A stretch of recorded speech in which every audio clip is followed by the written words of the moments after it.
Good evening, welcome to Press Pass. My name is Mark Masai, and on this last Monday of the month, this is what we will be focusing on.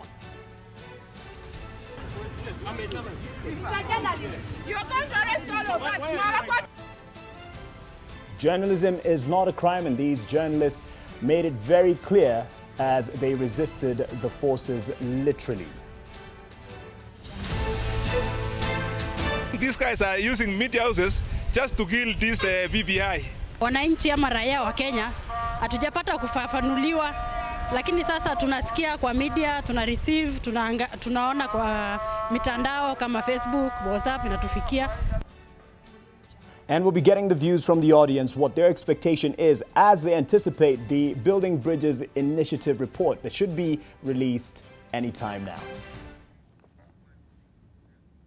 And you saw in that first clip, that was an incident in Uganda. We'll be actually looking at that clip in a bit.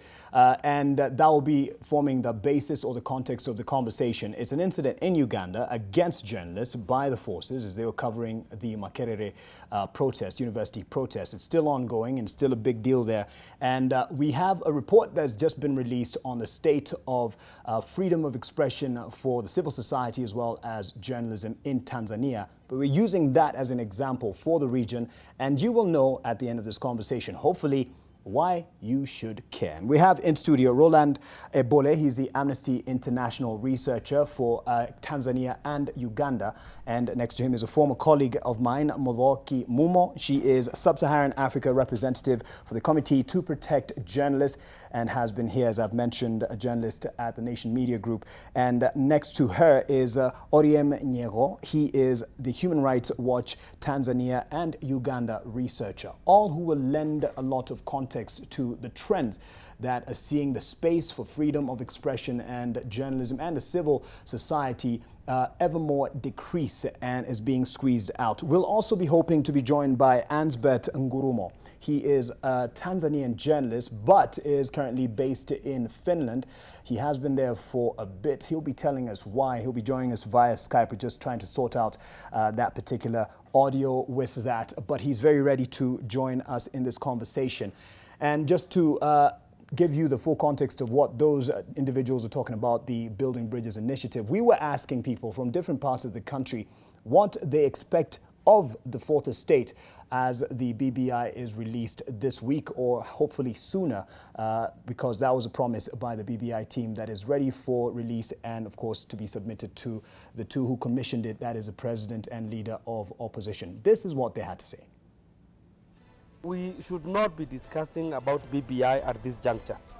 I think it's high time Kenyan be given an opportunity so as to go through the document. Even the president as the head of the nation have not gone through probably the document through. So we need and we urge all the politicians and including the media houses. We need to give a positive report. We need to wait and up and until the time the BBI shall be given to the public. We go through it. And then that's the high time we can tell or can inform Wajiko which is the way forward. Wanasiasa wanatumia media kupasa ujumbe ambao haufai kwa sababu kitu ya kwanza Wajiko hawajafahamu ambacho kinaendelea katika BBI. Wanatumia baya sababu wanatumia kama ni politics.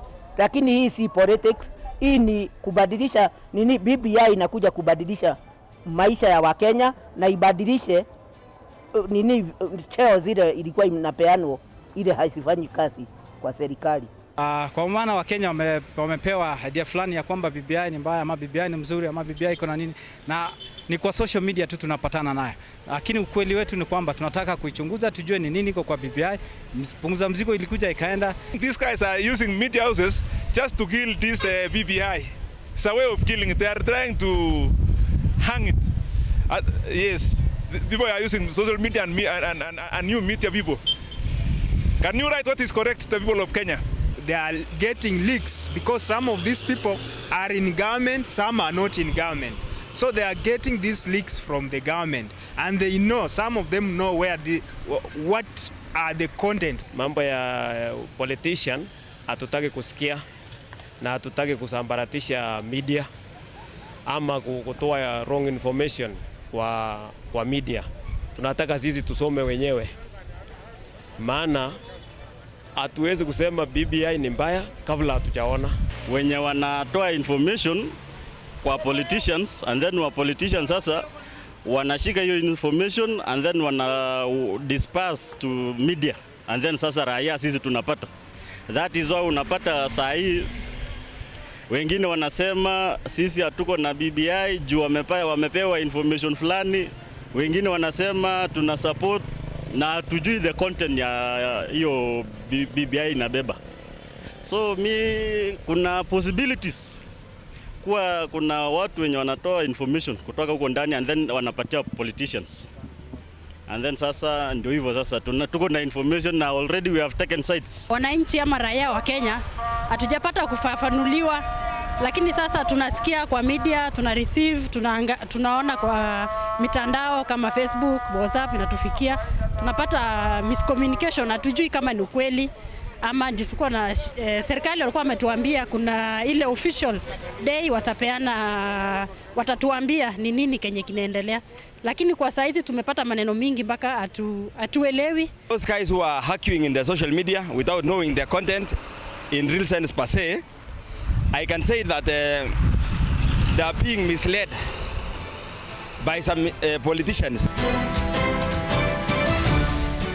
So a lot of sentiment there on their views about the media having preempted the conversation. The report isn't yet out, but there seems to be some information that's leaking to the media from sources within, as we like to quote them, sources within the BBI team that has given us some information that is already dividing people on or leading them on in terms of what to think about the BBI report. Many have said that they would want to see it for themselves and understand it for themselves, but a call there not to be used by the different sides that would be having interests in the BBI report and how it will materialize and whether it'll lead to a referendum, as people have been talking about. So if Thursday comes and it's out, we'll definitely get the coverage to that, but we will see what happens there. There has been a lot of talk about the delays and whether this is evidence of division within the team and the interests at play.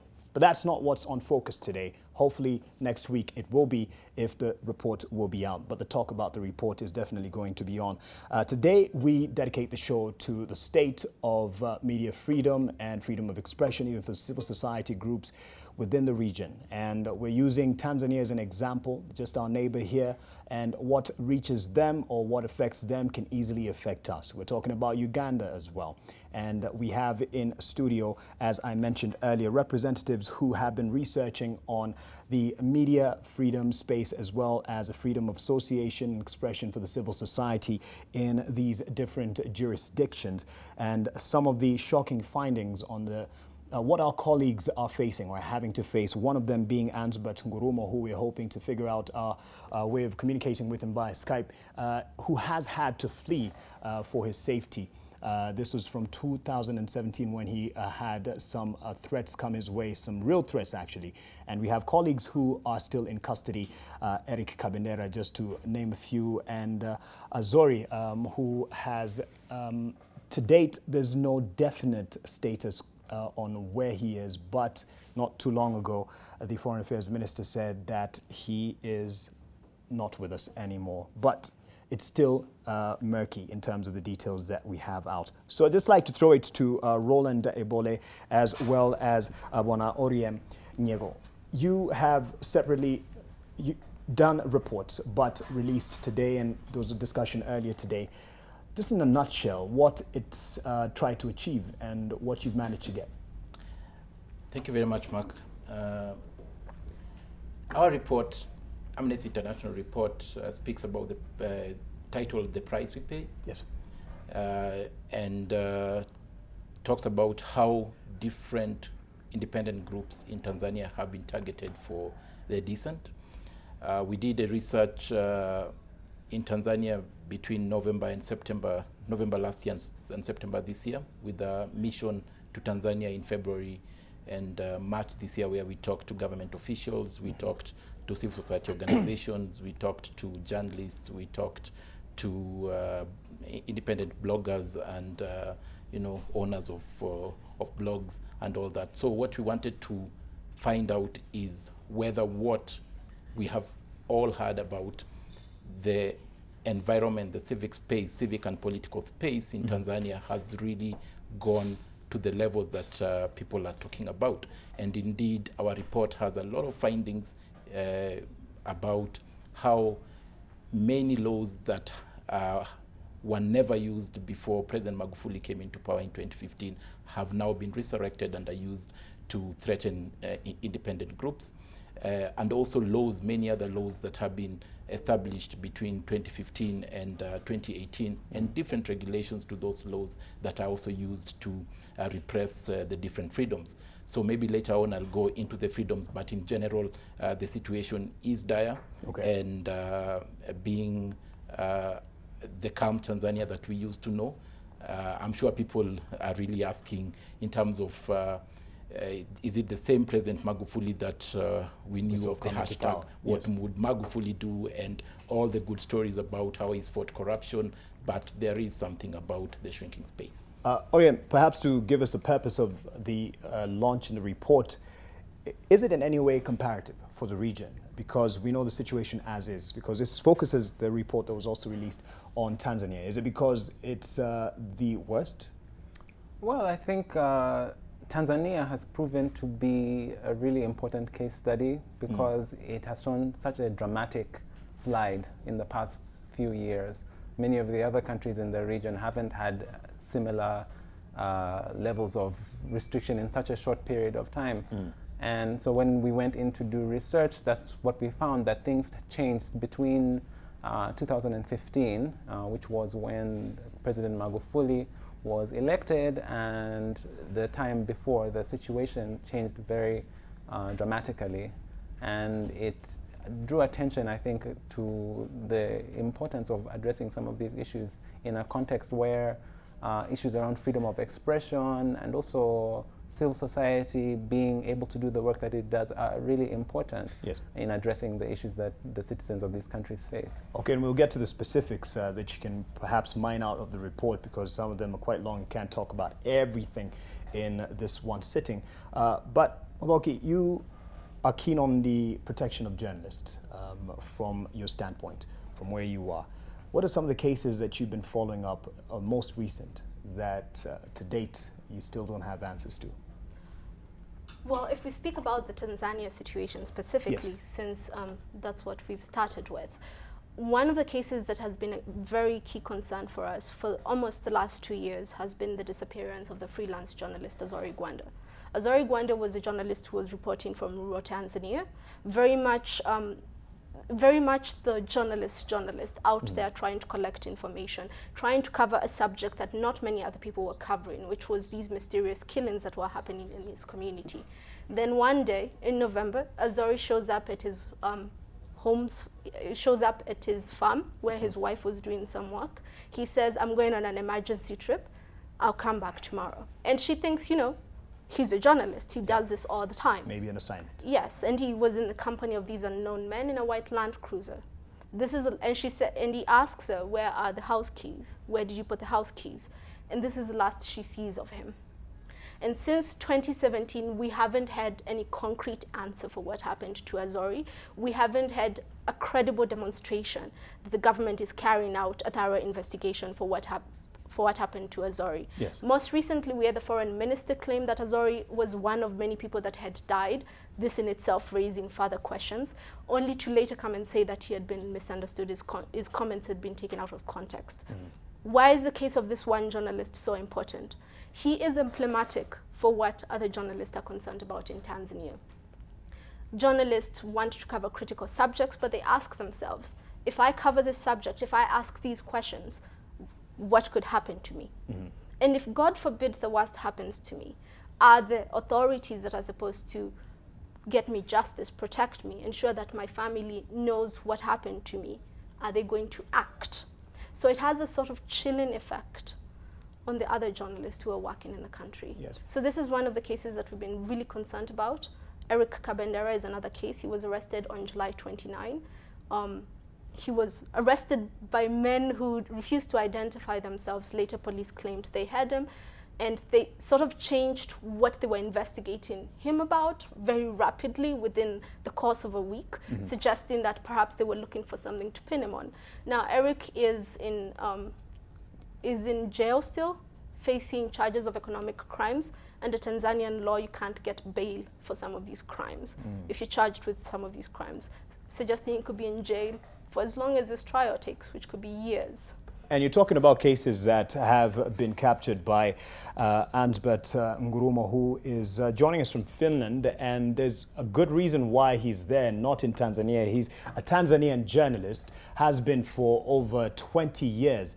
But he is unfortunately having to operate from Finland. For those who don't know your story, sir, please expound as to how you found yourself in Finland.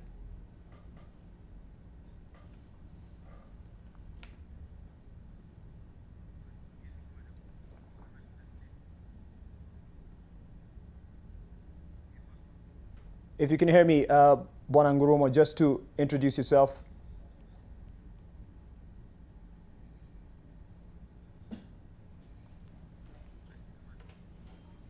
Unfortunately, we're not able to get through to him quite clearly. We actually tried it right before and it was crystal, but we will keep trying. Back to you, Roland. In the cases that you have managed to get in terms of the stats from your research, the forms of the perhaps intimidation to journalists and civil society. Of course, Press Pass, we're here to talk about the journalists, but we work hand in hand with the civil society in our work to, enlighten the viewers, audience in different ways and our readers. Is it just the physical attacks? What have you found out? Yeah, it is not just the physical attacks.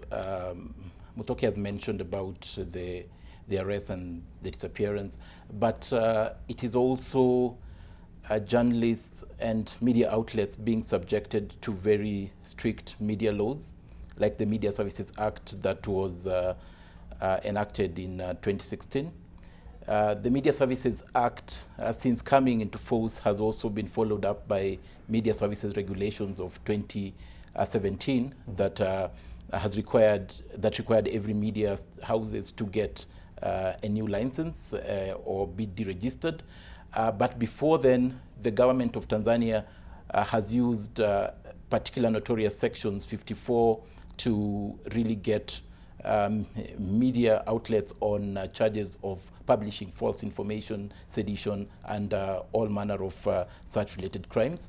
The law gives security forces, the police, unchecked powers to really raid and media houses, media outlets.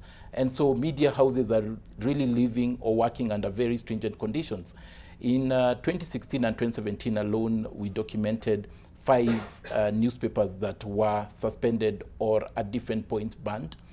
2 specific newspapers, Mwanahalisi and Mawio, were banned in 2017, but even after the expiry of the ban this year, that was in June and early this month, we find that the government has not reinstated them or allowed them to go back into publishing. So they are denied the license.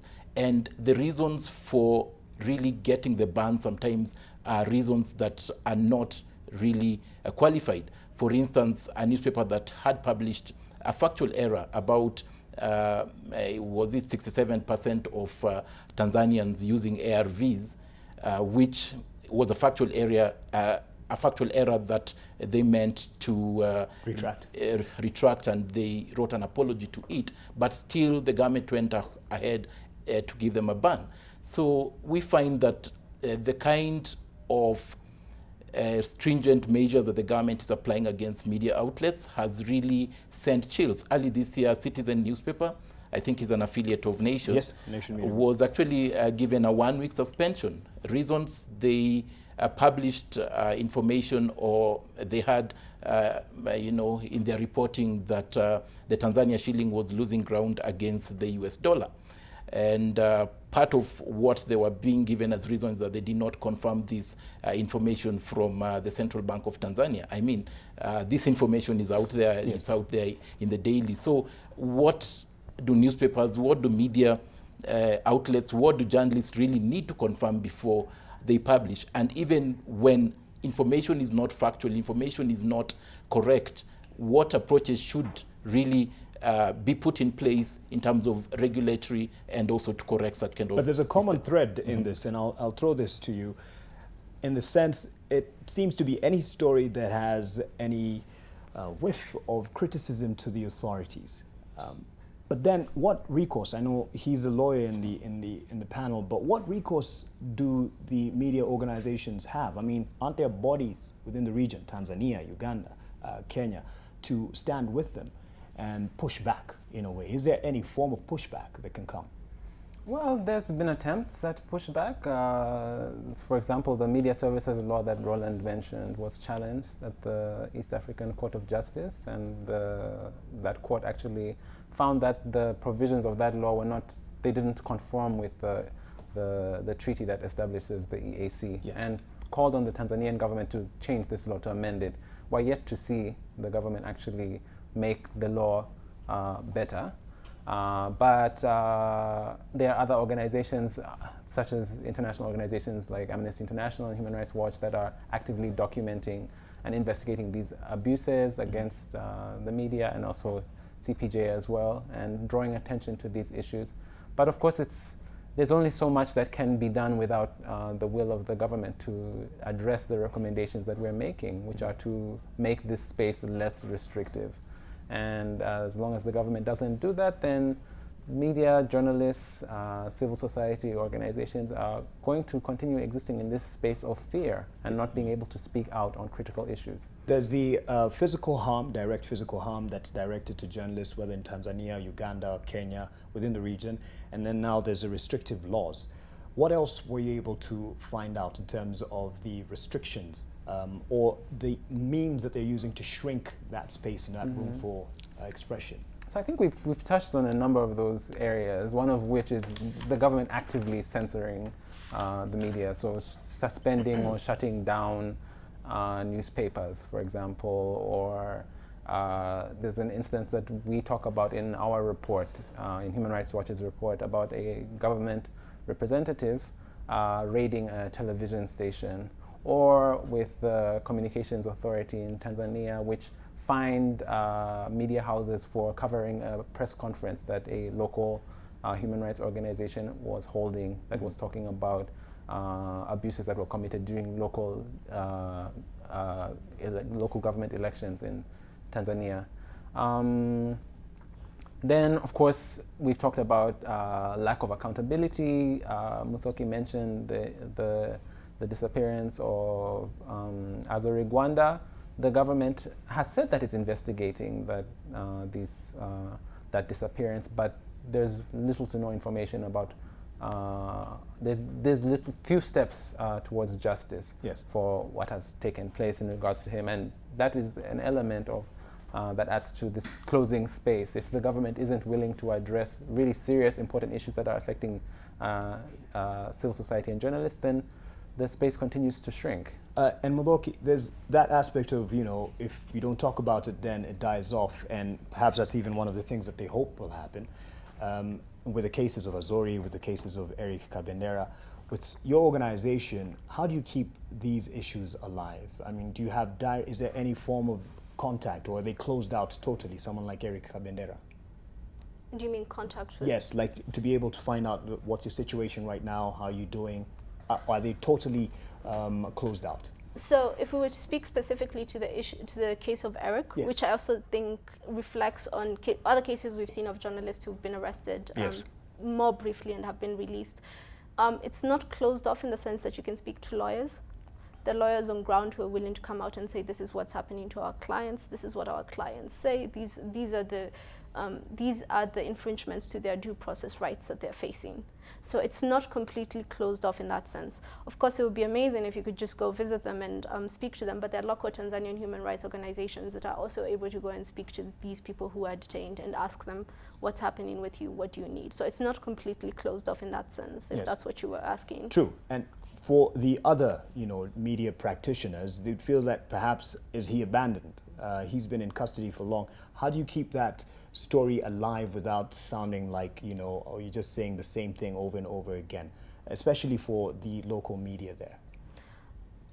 Or what have you observed has been done to stand, perhaps together with him in unison?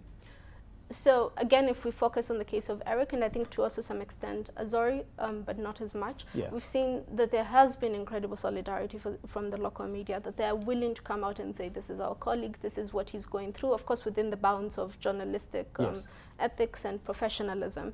So there is that. But it's difficult to have fatigue about a story when you can see someone coming to court every other week, physically limping because he's unwell, and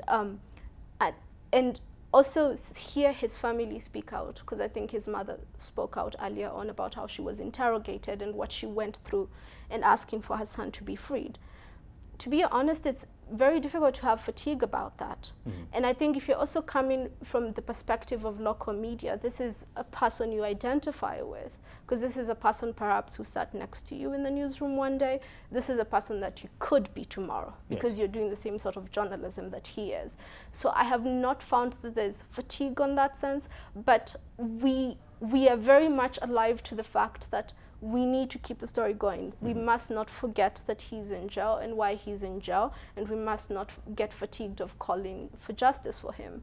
Okay, and that's why we're holding this conversation tonight, and we'll be delving into more details that should concern the Kenyan audience as well. It's not just about Tanzania or Uganda, but it should worry us, and it could be a reality for us. I mean, Eric is someone we worked with in sense here in Nation Media Group, because he's written as well for the East African, and he's worked with many other people within the region, and it's a reality that it could be you, it could be me within the society, and what that means for the audience. And he has been there for a couple of years because he has fled for his dear life, given the work that he has done as a journalist, and he has been in the industry for over 20 years. But he'll give us the exact story on how he ended up there as a Tanzanian journalist. Over to you, sir. Oh, thank you, Mark, for inviting me to this show. And I can barely hear you because I don't know what's happening with your technological arrangement there. But I got your question right. And you're asking why I am not in Tanzania. I'm in Finland. Yes, of course, I'm here not by design. I'm here by default. I might have been anywhere else, maybe in Tanzania, Malawi, or anywhere, or even the grave. But the point is, coming back to the context of the discussion that is on the table, I'm a survivor and a living testimony to the threats against independence of media and freedom of thought in my country.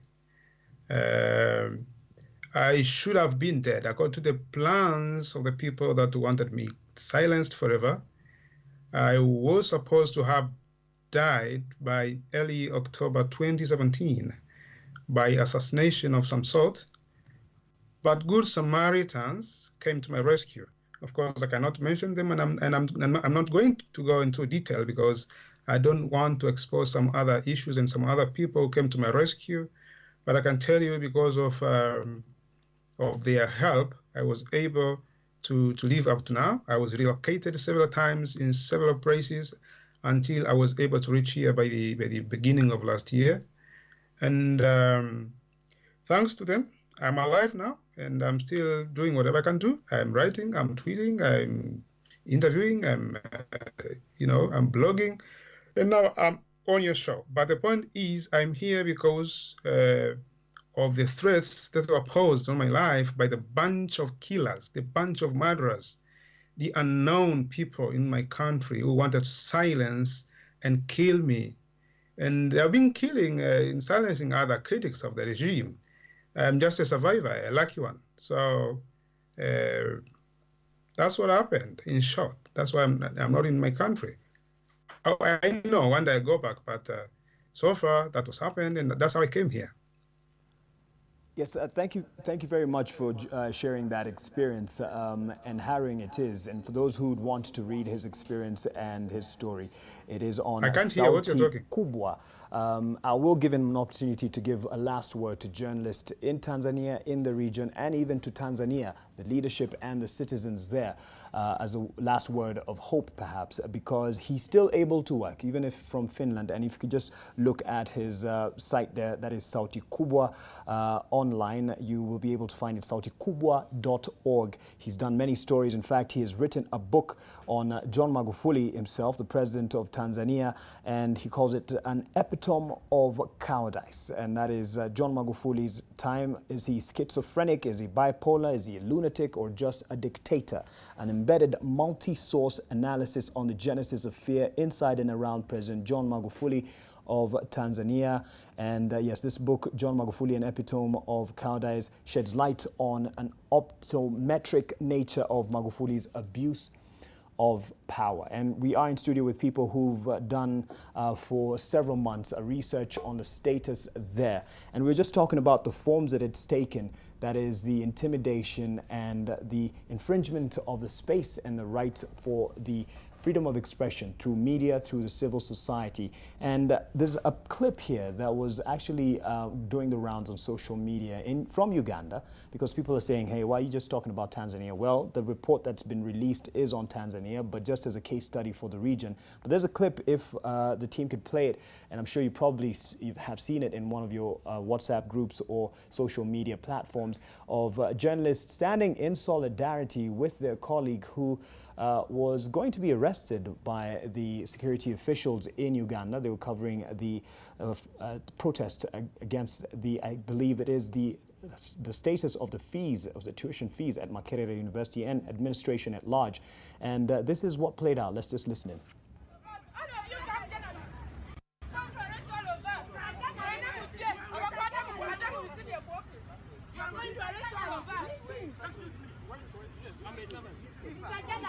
You're going to arrest all of us. No, you're going to arrest us. You're going to arrest all of us. All of us. What do you want? You arrest all of us. All of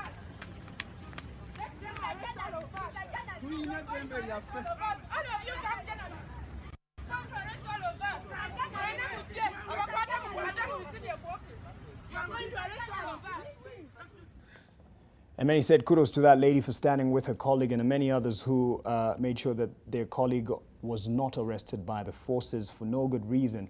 And perhaps some might say this is what it will take to stand by our people in the face of such intimidation. But it's easier said than done. I sit in this well-aired studio, as much as it's hard to believe, I'm sweating and stuff, but this is comfort. On the field, on the ground, things are different.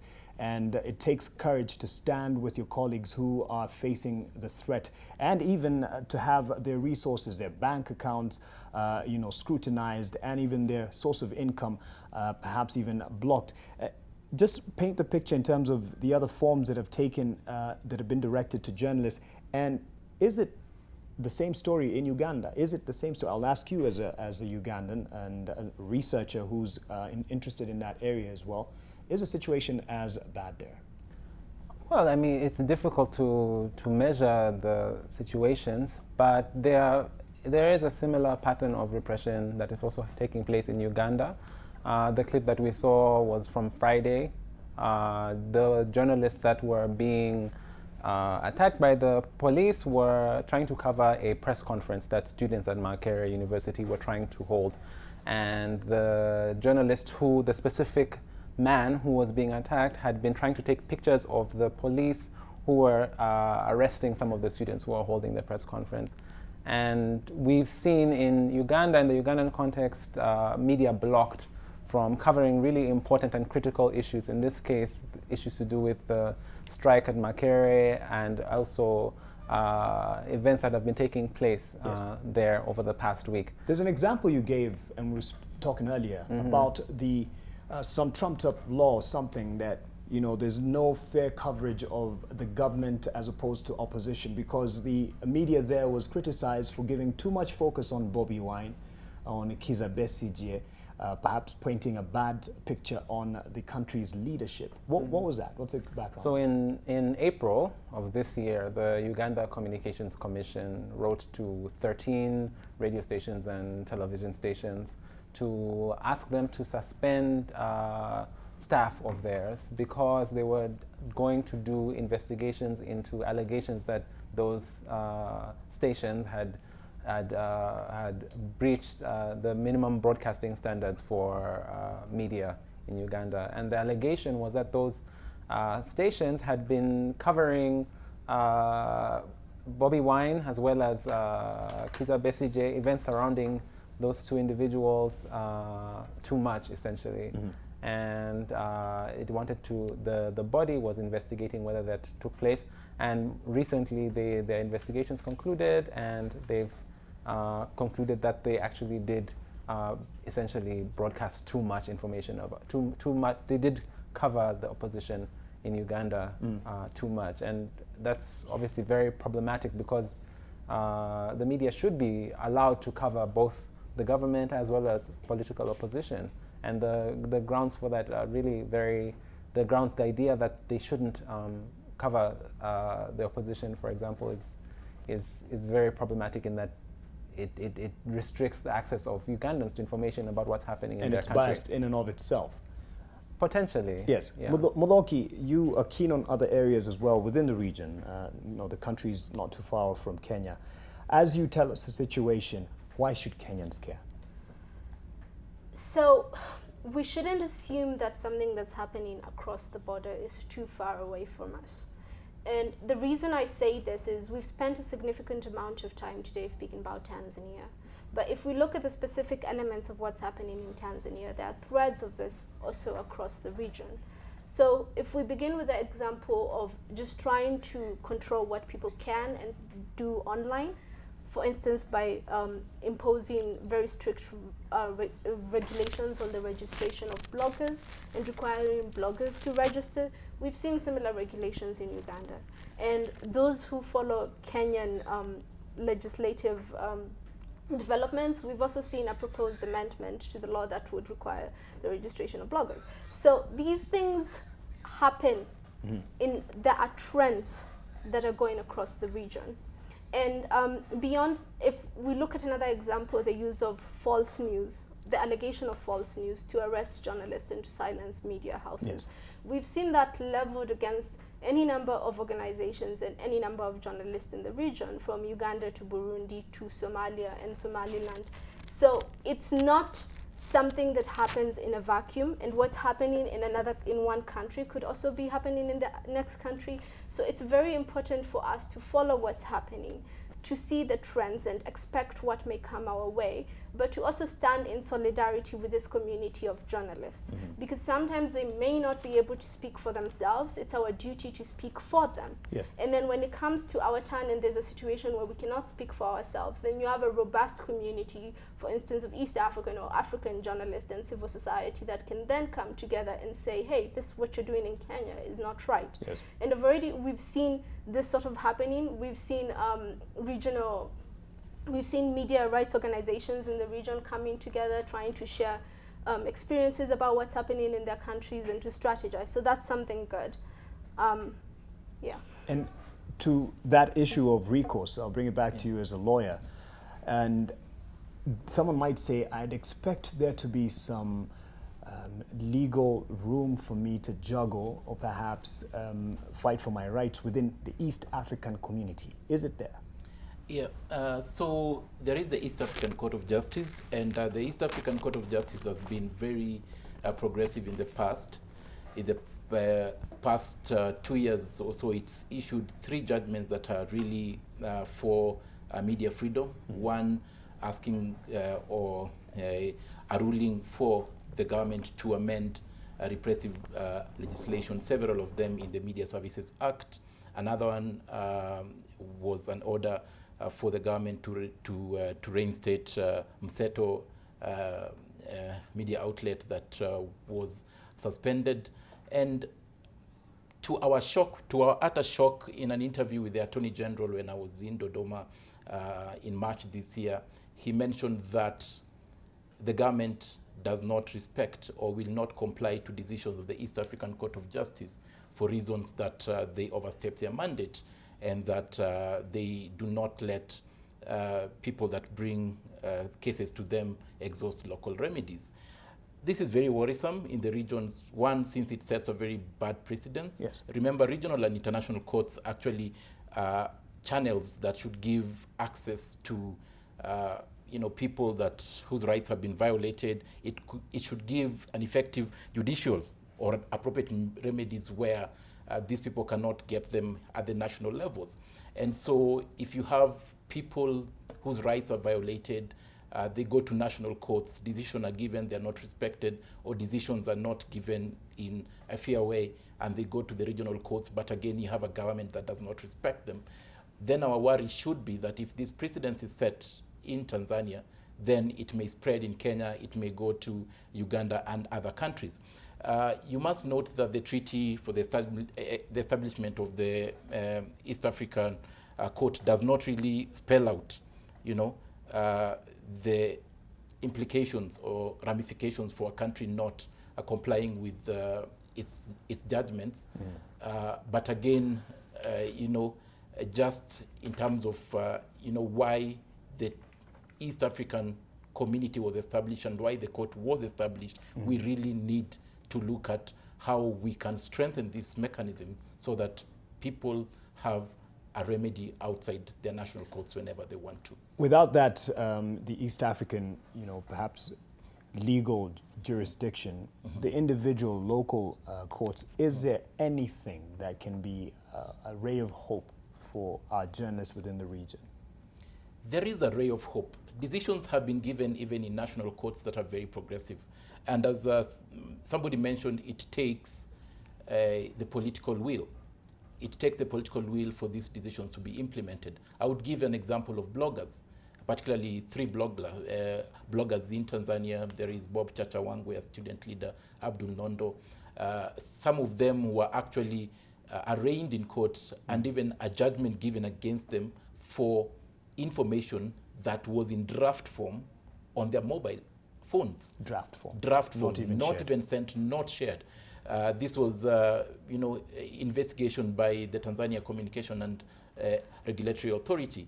You find a decision had been given by a lower court to really place these people in jail and or an option of a fine. But when they appealed to the High Court overturned that decision. So yes, there are national courts that are really working and progressive decisions that we have seen, but it takes, the political will for this to happen. I've mentioned Mwana Halisi and Mawie newspapers whose previous ban came to an end sometimes this year in June and sometimes this month, but they have not been reinstated despite various decisions of the court as well. So the courts are working, political will is lacking. Is it practical to expect political will, given how these regimes have been treating the media space, the civil society?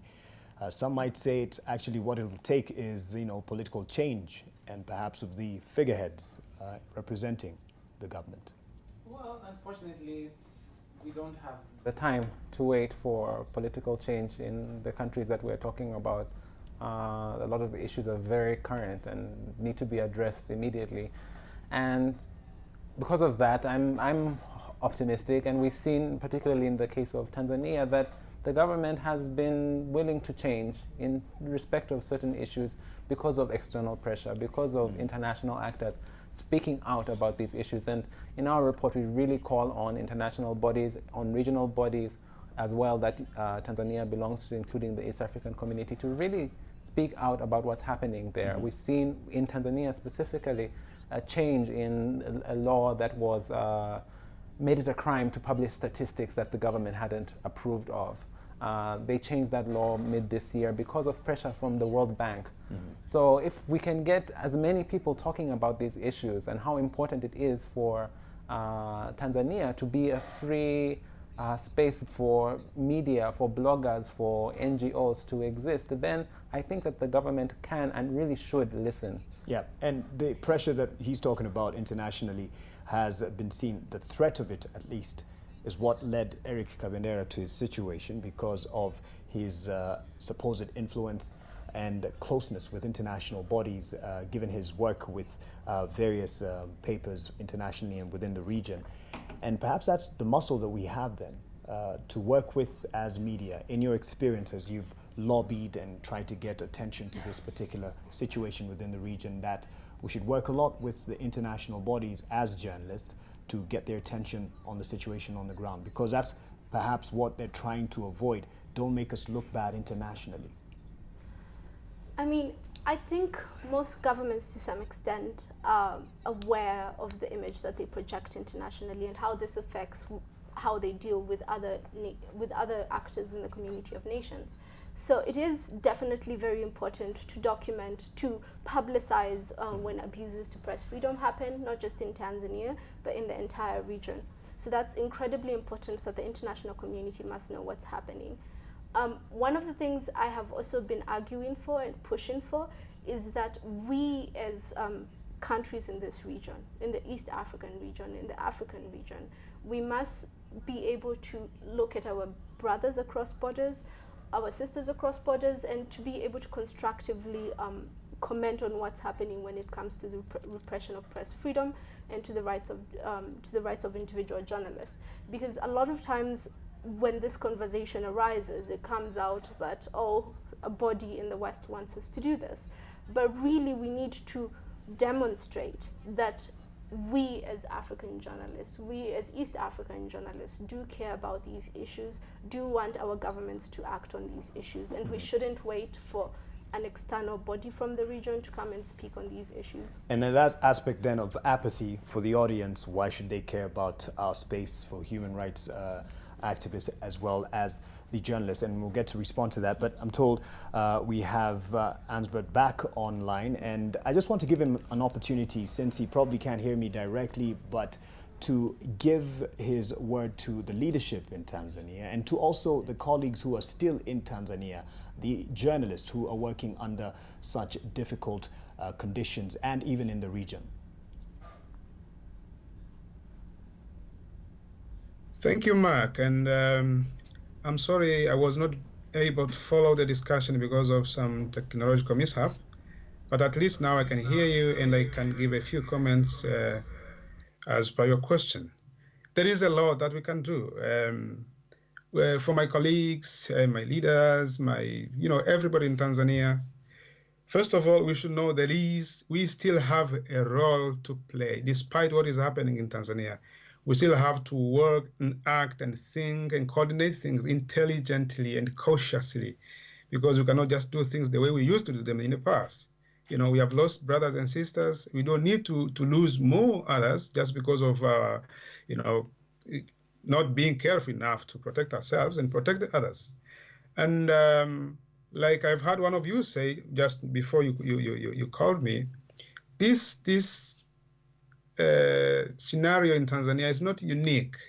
It's not unique. It's just because we have never been under such a scenario. But all our brothers and sisters in the neighborhood, I think you have experienced some of this. You have been under the nepotism. You have seen authoritarianism in your countries. But now we are going through the same. In the era of nepotism, authoritarianism, grand corruption that is hidden and never reported in the media, extrajudicial killing, sadistic leadership, demagogic leadership, abductions and torture of civilians. These things have been happening elsewhere, never in Tanzania. And I would like to ask your colleagues in Kenya, Uganda, Rwanda, Burundi, everywhere, don't celebrate what is happening in Tanzania. Don't celebrate. You should stand by our side. And because if something goes wrong in Tanzania, a destabilized Tanzania is a destabilized East African region. A destabilized Tanzania is a destabilized Africa. You all know what Tanzania has done to fight for the independence of other countries in Africa. We all know what we did against apartheid in South Africa. But now you can see the same things, the same vices that we used to fight as a nation are the same that are now crippling us now. So in this era of muzzled press, and I should ask brothers and sisters in neighboring countries, put your eye and ear on what is happening in Tanzania, because the press in Tanzania cannot report freely, independently what is happening. They cannot. And even if they do, most of our newspapers and media in Tanzania, they're writing Swahili, and not everybody reads Swahili. And this is why some of the things that have been happening in Tanzania never reached the world, because they were communicated locally, and so vices were done and executed and finished there and then, and no one knew about it beyond the borders of Tanzania. So brothers and sisters in Kenya, in Rwanda, Burundi, in Somalia, in everywhere, come to our rescue, put your ear on the ground, do research like you did today. I mean, Amnesty International today, they launched a report on Tanzania. I don't think you would have launched the same report in Tanzania, in the soil of Tanzania, but people now are starting to see that there is something wrong with our neighborhood, and that Tanzania should not be let to deteriorate into something that we never expected. We need a strong Tanzania. We need a stable Tanzania, because a stable Tanzania is a stable East Africa. Way of getting your word to Eric Kabendera and even the President, John Magufuli. What would you tell the two? Pardon? Could you repeat the question?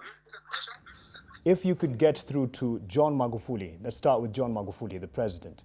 From your situation and your experience, what would you tell him? Well, there is a lot that I would tell him.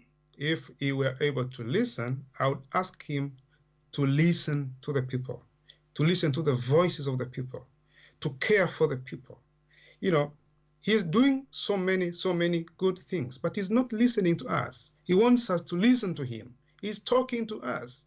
Now, I would ask him to listen to the people that he's leading. There are so many voices that have a lot to tell him on things that have to change for the better. The people who are watching this situation for Eric Kabendera, he's still in custody, and a journalist is perhaps thinking, is it worth following through with this story that I'm doing right now that might end me up in prison? Probably, if you were in Tanzania, you might have ended up in prison. You never know, because we say in Tanzania, no one is safe. Not even his own people, not even his own sycophants. They are not safe, because right now, you should understand, they don't want to hear this, but you should understand we are under a dictatorship. So Kabendera is just a victim. If he has been victimized, he has done nothing wrong. In fact, if there is anything he has done everything right. But he's trying to be right when the government is wrong. So that is what is happening. What can we expect from you in terms of your work moving forward for your audience that is now online?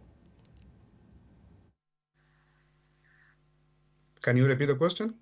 What can we expect from your people who want to hear more from your work as a journalist? Where can they find you, and what are you working on? Finding me physically may be a little bit challenging, but I've always been in contact with the people on the ground. I've kept my ear on the ground. Physically, I may seem to be outside Tanzania, but my soul, my brain, my whole being is in Tanzania. 90% of my life is in Tanzania. I follow everything that is happening in Tanzania. In fact, sometimes I find to know too much about what is happening in Tanzania. So they know how to follow me. I have a blog, Sauti Kubwa, www.sautikubwa.org, that is reporting by trying to circumvent the draconian laws of Tanzania that impede independent journalism.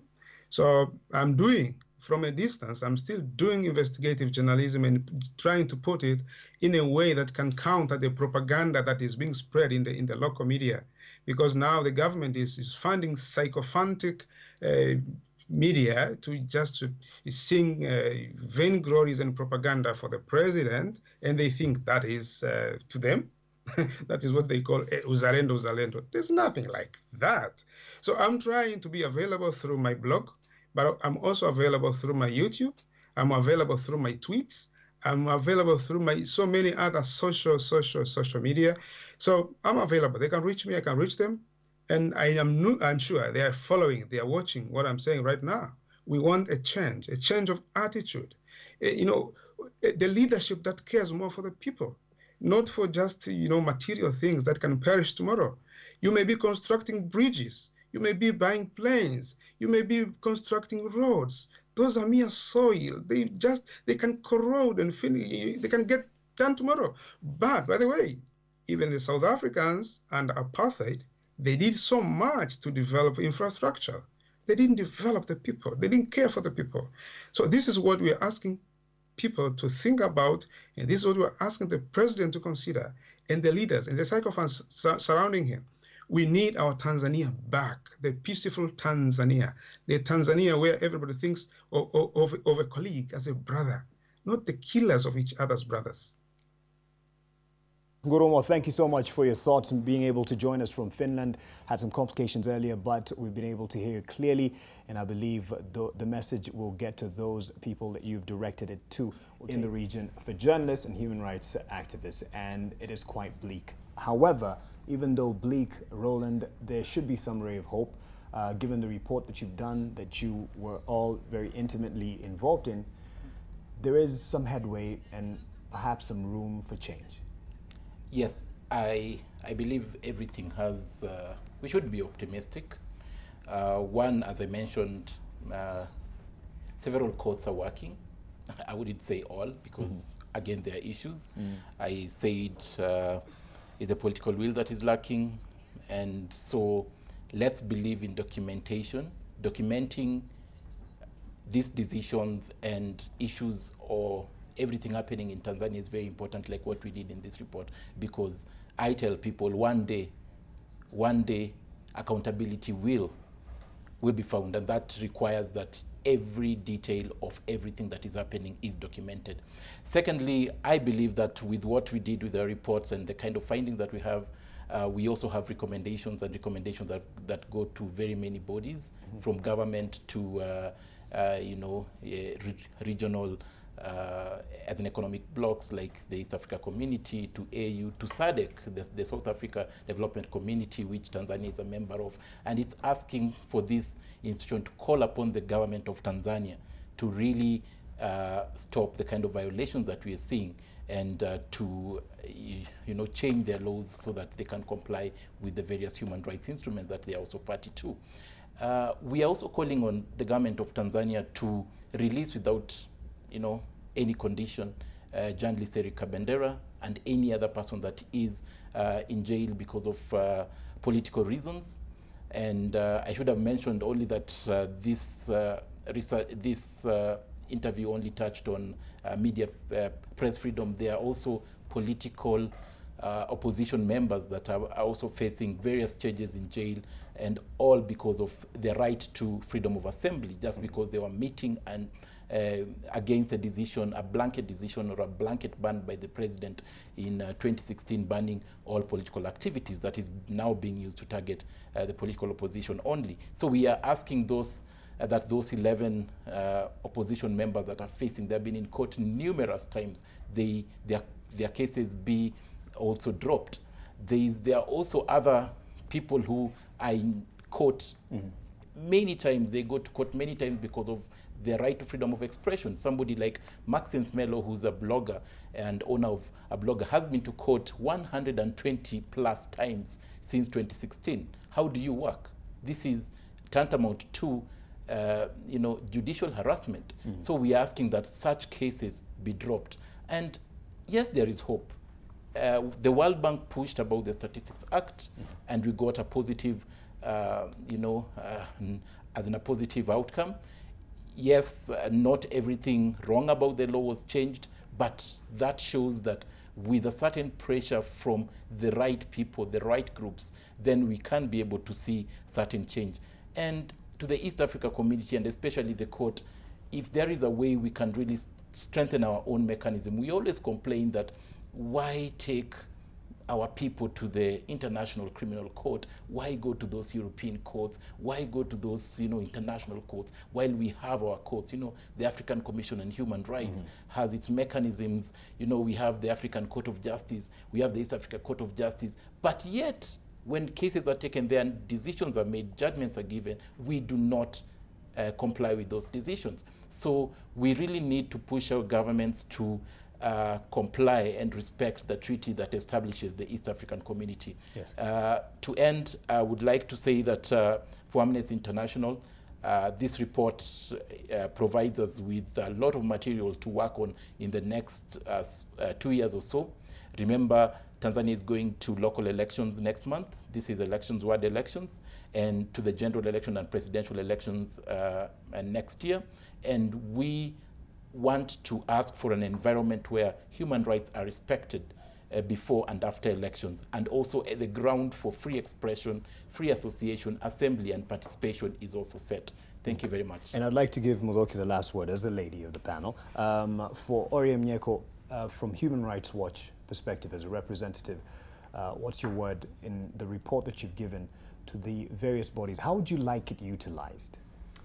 I think the primary recommendation is for change to happen. We urge the Tanzanian government to reverse this pattern of repression. Things need to change. They need to change the laws. They need to direct investigations to happen into the disappearances that we mentioned. They need to end trumped-up charges against critics of the government, whether they are journalists, whether they are workers with NGOs, whether they are political opposition members, and to international bodies to continue to put pressure on Tanzania to make these changes. But I think also something I'd like to highlight in conclusion is that there's so many groups and individuals who are in the countries that we've been talking about, in Uganda, in Tanzania, and the region generally, who are working day in and day out on these issues and who are oftentimes not recognized. The journalists who we saw in the clip who are pushing back against the repression that they are facing. Those are individuals who are working to cover these issues.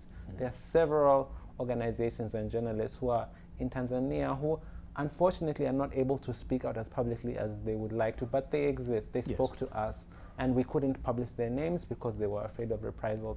So I'd like to acknowledge that those people are there and they exist.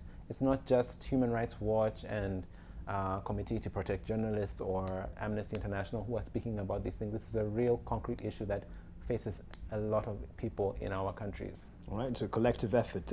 But in response, does it have to be antagonistic, met with the same force? Perhaps the intimidation that journalists are receiving, does a response have to be antagonistic for us to have some headway? Well, I would say that the response needs to be firm.